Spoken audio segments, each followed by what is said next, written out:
Hi everybody, most of you I know. I'm Donna Hudi with Phoenix Software. I'm going to ask you all to go lightly on me. This is the first time I'm giving this type of presentation, so hopefully I won't screw it up. But we're here to talk about putting your web app on the Zowe Desktop in a flash. We call it just Demystified. I will admit I am not the first person to give this presentation. Gentleman who was on our technical team at Phoenix Software has given this presentation 2 other times at the Open Mainframe Project Summits. It was very well received, and he has unfortunately since retired. So I've picked it up and brushed it off and extended it a little bit because those sessions were a little shorter than this one, so hopefully I've not made a mess out of it. So here's a reminder of the charities being supported by the conference here. So I think everybody has a slide, so you're probably used to seeing this one now. So first we'll start off just in case anyone doesn't know what Zowe is. It's a very big project whose goal is to make mainframe resources more widely available to the masses, whether you've been trained on mainframe or not. So a more common set of tools, if you will. That cross platforms. Zowe includes all of these sub-projects I have listed here, and I bolded those 3 only because those are the 3 that Phoenix Software is contributors to within that list of sub-projects. And today we'll be talking about the application framework, which is the Zowe Desktop. So why is the Zowe Desktop attractive? Well, it's attractive because it's securely available anywhere you have corporate access via a web browser. It may be considered a strategic direction for some of your organizations, and so therefore management may want or even dictate that some of your existing apps be moved over into the Zowe Desktop. And so that's kind of what we're talking about here. So the Zowe Desktop itself is a web app. It behaves like a presentation manager. It'll run on various hosts, and it will display in any compliant browser. It simply becomes additional JavaScript that your application simply becomes additional JavaScript that's being run from within the Zowe Desktop. It will be run in an iframe, so we'll be talking about an iframe, that concept quite a bit as we go through this. And then the reason why it was called Demystified when Robert put this presentation together, and I have to second his reasoning for calling it Demystified, is because there's a lot of documentation out there about Zowe, but it is all over the place, and a lot of it is written from the perspective of people who I think assume that you know something you don't know, if that makes sense. I followed all the links, and I'm a little bit of an old school person. Give me a book, I'm really good. Give me a bunch of web pages and one links to another, links to another, links to another, links to another, and I get right back to where I started, and I still didn't learn anything that I was looking for. And I'm told that there are tutorials out there with regards to doing things like this that were made, and I keep looking at Jakob, I'm sorry. I'm told that they were made during some Zowe office hours, but I haven't been able to find them yet in all my Google searches, so it just makes it a little difficult if you're just getting started with Zowe, you're trying to understand what it is, how it works, how do you work with it, how do you do some of these things. It is a bit of a puzzle to try and put it all together. So the goal here is to simplify or demystify that for you a little bit. So again, the documentation, I said there's a lot of it out there. I must have had 20 web pages open with different concepts, trying to get my head around them, but not a lot of tutorial information. So if you're a newbie and you're coming in and you want just a tutorial, you can sit down and from start to finish kind of walk through it step by step. I couldn't find any of those out there.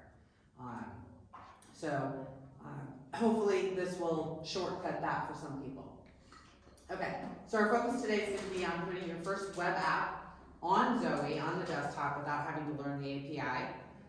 The minimum that you'll need to be able to accomplish this is a little bit of Linux essentials. I'm going to admit right now, Linux is not my strong suit. Google is my friend. and so are my coworkers when it comes to Linux. But there are some things in here that Robert put in here that I left on purpose because they're great reference material. Obviously, GitHub and the concept of cloning. We're going to need to find how to cycle the Zowe Desktop, so run the jobs to cycle the Zowe Desktop, to do things like installation as well, upgrading and uninstalling, and we'll walk through those. And then in order to be able to do all that, you have to know the necessary paths, and we're going to talk about how you find those as well. So what Robert did here, and what I managed to mimic and reproduce that he did, was he came up with this day of the year browser app. On the left-hand side, that's what it looks like when it runs natively in the browser, and on the right-hand side here, this is that same app running on the Zowe Desktop. And so essentially we'll show you how you could take that app as a starter and use it as a tutorial to walk your way through. So how it all works is that the Zowe app calls a plugin or a component. So your app would be considered a plugin or a component within the Zowe framework. You install it into your Zowe instance. It's important to know that you can have multiple instances of Zowe running, so you could have a prod, a test, a dev, all of that. I think we have just the one instance running right now. The native instance of our first web app that we're going to walk through uses identical code to the plugin instance. So that left-hand side, the code that's used for that, is the exact same code that's being used for the right-hand side as well. There's two different ways that you can leverage the Zowe iframe app framework. The first one is to store your web app in the Zowe directory structure, making it obviously, hopefully easy for Zowe to access your app, but that's not the only way you can do it. You can have your app hosted somewhere else as well, and just provide the Zowe plugin the URL to your app. And I am going to show you, the reason why I bolded the first one is that we're going to look at that one first, but then I am going to show you an instance where with our eJuz web application where we've done the second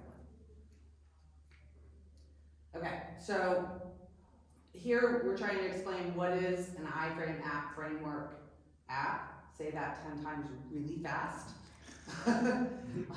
Also, or more easily known as a Zowe plugin. Basically, your code is HTML code that's in an iframe tag. So if you're a web app developer, this is an easy concept for anybody. If you're not a web app developer, then you're going to have a learning curve here. Zowe does provide services through the zoweZlux JavaScript object that will optionally, if you want to leverage them or need to leverage them, give you access to persistence data, cross-app communications, optional UI elements like notifications and things like that.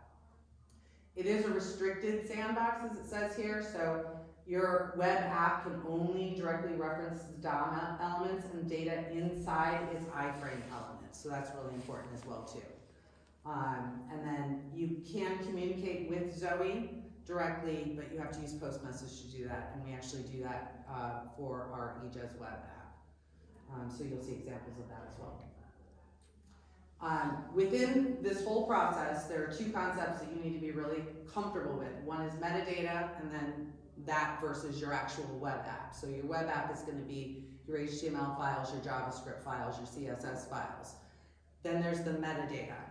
The metadata we'll talk about shows up in a couple of other different files, and the metadata files are what tell Zowe how to interact with your application, okay? Versus your application itself, which is the HTML, CSS, and JavaScript. It's important, I kept this down here because Robert says your web app is a web app. So we'll talk about the different things that you need to do from cycling Zowe, installing the plugins and that kind of thing, the differences between when you make a metadata update versus a web app update. So here, I've already said this, but basically it's the same skill set to be able to do this as web app developers. I have actually done web app development a long time ago. I also do help maintain our Phoenix Software's website and our portal, And so that is got a lot of JavaScript and stuff like that in it as well too, so I'm a little comfortable with that. So this wasn't me starting from total ground zero, but some of the skills were a little dusty because I've been away from it for a while. And I think I clicked the button.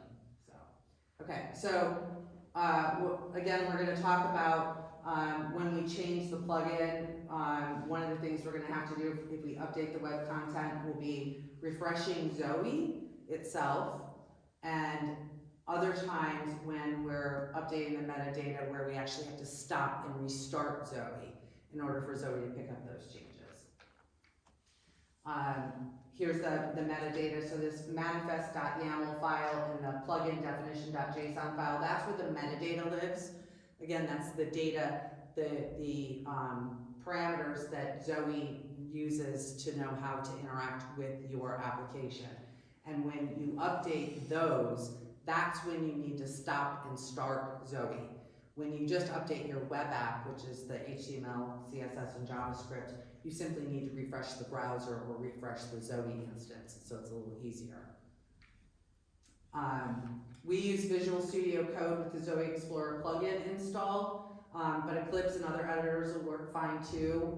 One of the most important things is making sure that whatever you're using allows you to either retain or set the flags, the data flags on your files, the tags. All of the files need to be 8859-1 tagged. I actually did learn that the hard way, as I know Robert did, because I remembered him telling me about it, but then when my stuff wouldn't run, and it was because those tags had fallen off. And once I remembered that, got those tags put back on, then I was able to get things to run. There's also an icon that you can create and use to have it show up next to your app name on the desktop on the menu. That has to be set as binary, it has to be tagged as binary. That one also got me for a minute because it's the one type of file that's different from the others. I got the 8859 and I'm like, well, why won't that icon still show up? And it was because it needed to be tagged as binary. So the first thing that you need to do is you need to be able to find your configuration directory so that you can look in the YAML file that is used to run Zowe to find where all the important paths are that you're going to need as you go through this process. And so typically that's called zowe.yaml. And if you don't know where that is, where your Zowe instance is running from, you can find it by browsing the jobs that are actually launching and running your Zowe instance. And once you're able to find those jobs and find the config statement, you'll be able to see where your Zowe YAML is. Once you're able to locate your Zowe YAML, then you can look in there, and it's really important to note down these 4 different directories that are set in there, because the runtime directory is where Zowe is installed, and that's where all the pre-installed apps are. And so we're going to talk about the Zowe command, for example, that's used to start and stop Zowe, as well as install your plugin and uninstall your plugin. And that is going to be run from this runtime directory in the bin subdirectory. So knowing where that runtime directory is important. The workspace directory is where you're going to put your plugin, if indeed you're going to put your plugin in the Zowe directory structure. The extensions directory, you're not necessarily going to put anything in there, but when you install your Zowe app, as we'll see in a few minutes, Zowe will put something in there. And at least in version 2, if you then try to uninstall your plugin, Zowe actually doesn't uninstall the files that get put into that extension directory, so you have to go clean them up manually. So it's important to know where that directory is. And then lastly, the log directory, because it'll help you to be able to look at the logs, as we all know, in case you're having problems trying to figure out why something's not working the way you thought it should. Here's the Linux essentials. I'm not going to go through this. This is something Robert put together. They're very useful. I did reference them. I also Googled some stuff. I also asked my peers questions, but I left them in here because for anybody who wants them, they'll be easily accessible within the slide deck. He also put together a script that he was using. I did not use this script, but I did read through it so that I understood what it was doing. And most importantly, what it's doing is he's showing installing the app using the Zowe install command, or the Zowe command. He's recycling Zowe, and he's tagging files. So it's a really good reference script or script you could just use. Okay, so again, back to tagging the files. This is really important. This one stumped me for a little while on how to be able, that I had to do it and making sure that I knew how to do it. So just highlighting that for when folks download the slides. So the ZWE command, that's what you use to start and stop Zowe. It's what you use to install your components. It's what you use to upgrade your components. And it's also what you use to uninstall your components. So this is going to live in that runtime directory /bin, runtime/bin directory. And so it's there's a reference to the documentation that'll explain it to you. That was actually a good set of documentation. I did read through it a couple times. But these are all the, for reference, these are all the paths, right? So this is exactly how you would use them. You're going to do, to recycle Zowe, you're going to do a ZWE stop. To start it back up, you're going to do ZWE start. That's pretty easy, and you're just pointing it to your YAML file. That's the one that you found earlier. When you're initially installing your Zowe component, you're going to do the ZWE components install, and you're going to give it the path to your YAML as well as the path to your application that you're trying to install.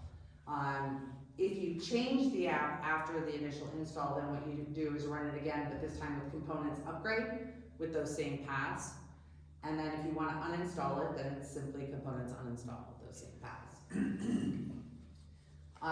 For debugging things in Zowe, you can use the JavaScript debugger that's built into your browser.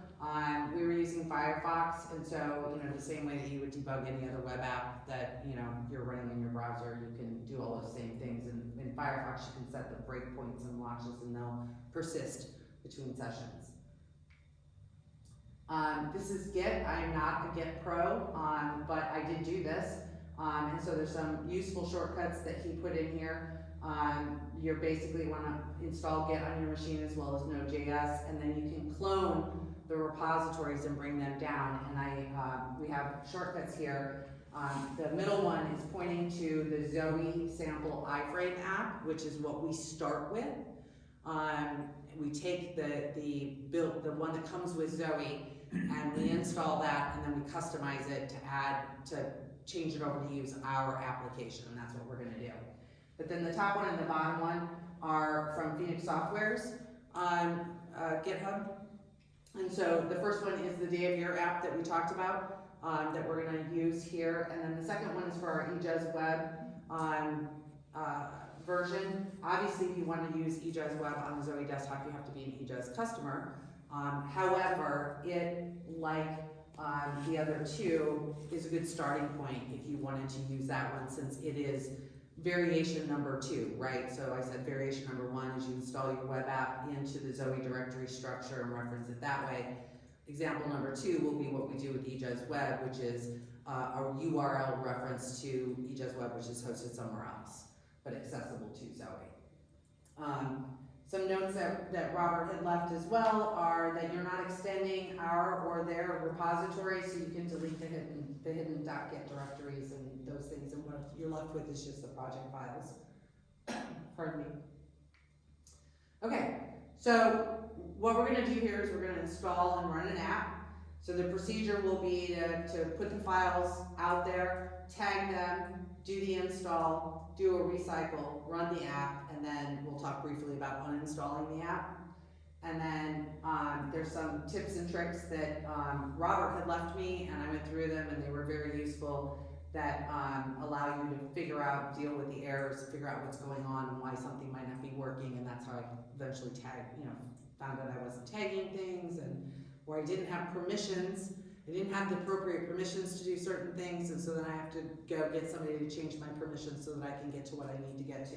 That was probably the biggest hurdle of all of them that I had, was that don't give me access to something I don't need to have access to, and so I have very little access. I can read a lot of things, but I can't touch anything.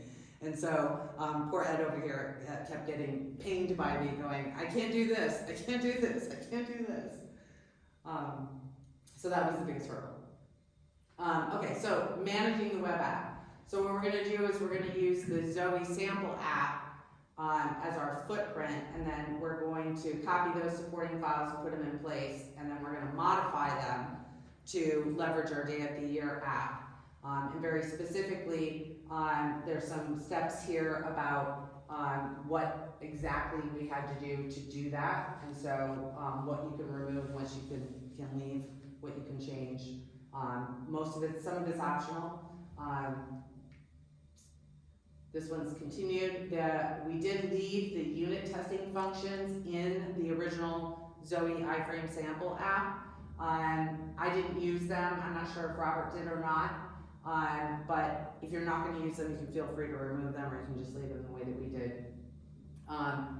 The web content.starting page and the plugin definition.json is a place to look if your index.html is not working. That'll make more sense in a minute. And then there's information about the icon if you want to have a specific icon associated with your app. Changing the metadata. So our repositories start off with the metadata files modified. You will have to modify them specific to your instance, and then when you do that, you're going to have to stop and start Zowe anytime you make those modifications. One of the things, so we talk here about, and they're not a lot, name, ID, version, title. They also suggest that maybe description of repository could be updated as well. Make those changes in the manifest.yaml, stop and start Zowe. You might want to do that first before you try to then modify your web app, because once you start modifying your web app, all you have to do is refresh your browser. You don't have to stop and start Zowe over and over and over again. So get the metadata right first and get over that hurdle, and then you can start working with your web app, unless you're a glutton for punishment and you want to just start and stop Zowe over and over and over again, which might have done. So then the plugin definition.json, this describes to Zowe your application, right? So it's part of telling Zowe what to do with your application, how it functions, and so only these items listed right here are the ones that need to be changed. There's a reference here to data services. So by default, data services is included in the configuration, but if you're not going to use it, you can just remove it. If you're not going to use those data services, and we don't, so they were removed. This I'm not expecting you to be able to see. It's just an example of what our manifest.yaml looks like, so it's a reference point. Same thing with the plugin definition. I know you can't read that. I can't read it. I'm standing here. But it'll be good from a reference perspective.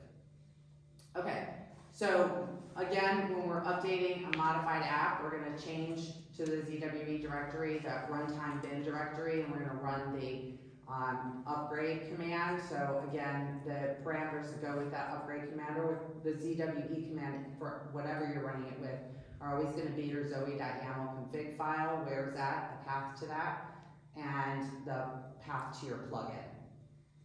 And then recycling Zowe, we've talked about this already.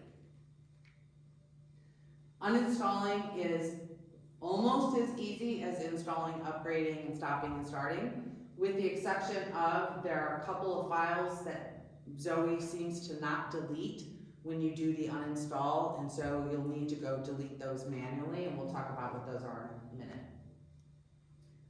Once you've done the uninstall, and then stop and start Zowe, then Zowe should disappear from the start menu. Even if you haven't removed those files, it should still disappear from the start menu, but if you want a clean environment, you're going to want to go delete those files. So if we're looking at our Day of the Year file, this is just a layout, right? So it just basically tells you what's included. So when you download that Git repository and you get the files, this is what you're getting. So you're getting a directory structure that has your metadata up here, the manifest.yaml, the plugin definition.json. You get a schemas file. That's the default schemas file that comes with the Zowe sample app, and we've not made any changes to it. And we'll talk about that in a minute because it is important, it does need to be there. And then within the web directory structure, these are all our files, right? So these are our HTML, our CSS, our JavaScript that runs the Day of the Year app or eJazz Web, or will run your app when you put it on the desktop. From a customization perspective, I've said this already, this is where Robert said to me in his presentation and in his slides that maybe I want to start with the metadata first, and I didn't. So these are the steps that I went through, that he had gone through initially, to customize the official iframe Zowe sample application. So pulling down the GitHub. If you want to just run that app and not do the Day of the Year, you could just literally just install the Zowe sample iframe app. But if you want to actually figure out how to turn that into a template that you can use for your own app, then that's why we suggest using the other one. He did modify the README file and the license file. And then essentially it's just modifying the metadata and the HTML files to include your application. He did remove the data services. Okay, so these were the steps, again, to do the git, install, the copy, creating the working directory, the cloning of the GitHub, renaming it, deleting the git directories, initializing them, shortcuts, great shortcuts here, so some tutorials if you're not comfortable working with Git. And then these are the project files and directories that should be modified, although some of them are optional. So what you have over here, or you have the paths and the files over here, and an explanation of what each one does and where it is. And these are the files you're going to be working with to actually put your app in place. And don't forget to tag them as ISO 8859-1. These are the properties that we mentioned earlier that need to be changed in the plugin definition.json. I simply left this as a good reference for anyone who downloads the slides. And then changing text and file names, make any edits you need to make. Robert chose to rename the iframe sample app to my first app kind of thing, so that he knew that it was something he had customized and it wasn't the way that the sample app had come. So we saw it that way, and you could choose to name it whatever you'd like. So then going through, once you've copied all those files in place, make sure they're tagged correctly. Then you change yourself into that runtime directory /bin, do the install, run, and then recycle Zowe. And then you should be able to log on to Zowe and find your app in the start menu. Now, before we see that on the start menu, the Zowe components install command, that process when it runs, will do a couple of things. And one of them is it will update your zowe.yaml file, and it will list what you just installed in there, and basically tell Zowe that yes, it's there, yes, true, we want it to run. And so you can see we have eJazz Web and My First App, which is that Day of the Year app. And then additionally, in that extensions directory that I told you earlier you needed to take note of, it will create these symbolic references to your app. This is one of the two files that doesn't get cleaned up when you do an uninstall. And so if you understand where that extensions directory is after you've done an uninstall, you can go delete that file manually. So it's not still sitting out there. And then finally, there's a JSON file that gets created in the workspace directory that has, it points to the JSON, and this is the other file that will not get cleaned up when you do the uninstall, and so this is the other one you're going to need to go out there and clean up manually when you're done. Now I don't know Jakob, I'm sorry to call you out, but I don't know if that's changed in V3 of Zowe. This is definitely this way in V2. It didn't change with 3.0. I think it may change with the templated JCL used for installation and stuff like this, but I don't think it changed right now. Didn't change, okay. So those will still need to be cleaned up, because it was, I know in V1 and V2 they had to be cleaned up manually. Data services, again, we talked about that earlier. So in version 1, the Angular sample app was pre-installed. In version 2, it's delivered with the runtime, but not pre-installed. So if you want to leverage the data services, you're going to have to install it. It's there, but you're actually going to have to install it if you want to be able to use it. If you're not using it, then you can just remove any references to it. And then the final step is obviously restarting Zowe Desktop. As we pointed out earlier, you did the install. You can do an uninstall if you want to remove it, change the metadata, but then you have to recycle Zowe if you do any of those. Once you've done all that, then your app should show up on the Zowe Desktop. And let me just tell you that when this happened, I literally did a happy dance around my office because I was like, yes, I got it to work. And it only took me a little, maybe like 2 weeks. But so it shows up there and it's exciting. So now next steps. Now that we've got it showing up on there, now we can go in and make any modifications we want to make to it. And again, if you're smart and you don't go against Robert's instructions and you actually have done all the metadata changes first and done all your starts, stops, then you can just more easily just modify the web app part of it and make your modifications into the index.html. You can remove the sample UI, add in the day of the year, add in eJezWeb, add in whatever it is, your app that you want to add in. You can modify the CSS as well if you'd like. So this is just some detailed information about the index.html file. That's where you're going to see the script tags. They include things like the zoweZlux object functionality. If you want to leverage that in your app, that's the official Zowe logger, as well as API functions to access the Zowe UI. Those are stored in the JavaScript files.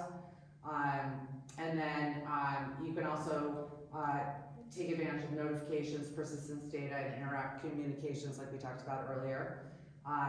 You have the iframe loaded function. That's important because that's where you can customize how your application shows up on the Zowe Desktop. So when things happen, like let's say if you resize the window, Zowe knows how to resize your app appropriately within that frame.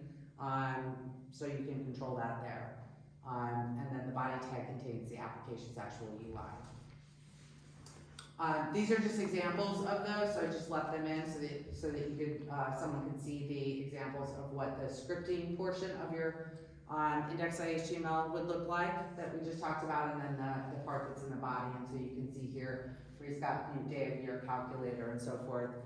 That's all been customized. It's not the default that came with the sample Zowe app.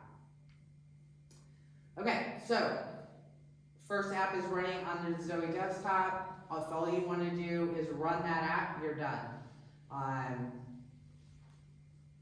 Mission accomplished, as Robert said. So, or you can go on and do the next part, which would be to use a URL reference if your application happens to be somewhere else, right? So, for example, eJezWeb, we don't install that into the Zowe directory structure. That doesn't make sense. We host it somewhere else on our system, but we want Zowe to be able to access it. So we leverage this second instance here.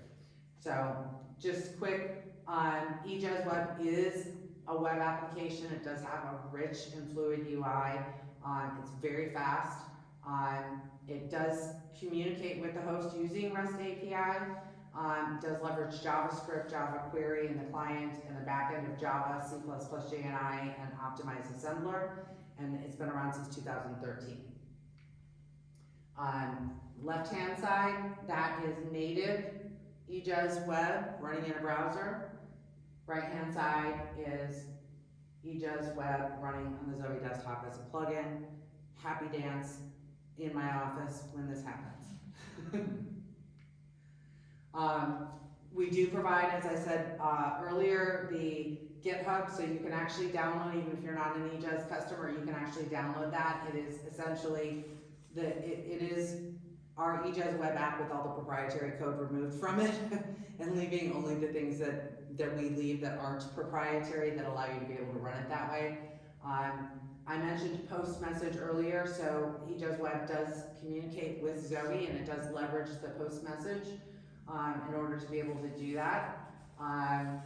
It does access persistence data, so some of the things that the sample day of the year app and the Zowe default sample app don't do, eJuz Web does do. So if you downloaded that Git repository and cloned that and used that as your starting point, you would also pick up the settings that have been put in place to be able to leverage those as well too. Council message, log messages, things like that. Robert had plans to continue to enhance this. I'm not gonna promise that I'm gonna do that, but we're gonna hope maybe that another developer on our staff, since I'm not actually a developer on our staff, will actually pick that up and be able to do that. But we'll see. Every once in a while I get tired of doing marketing stuff, and so you never know what could happen. So this is an example of the code that is used to insert, just instead of referencing the app directly, but referencing it via URL. So Robert had created this great screenshot to show you how he did that. He basically embedded the server URL into the web content. I think he's actually doing it a little more dynamically. I think you can hard code it, but he's actually done it in a way that's a little more dynamic versus hard coding of that. And so I think that you'll see that in the code.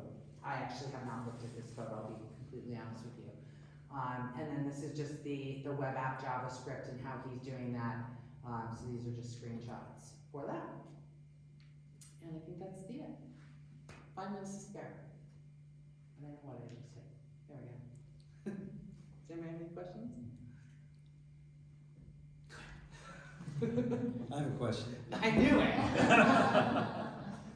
My question is, what does it look like when you do a happy dance? I'm not doing that. No. I have one note. It's not a question, but when you were showing the index.js, there were few files that were referenced that are part of the Zowe itself. Mm-hmm. So if you are trying to validate that your path is actually going to the right place, because otherwise they may just not exist. It was the logging.js and it was one more. Okay. So I just realized that they are not part of your app. They are loading it from Zowe. They're loading it from Zowe. Okay. So it depends on when it actually lives. Okay. It's good to know. Okay. I can update that.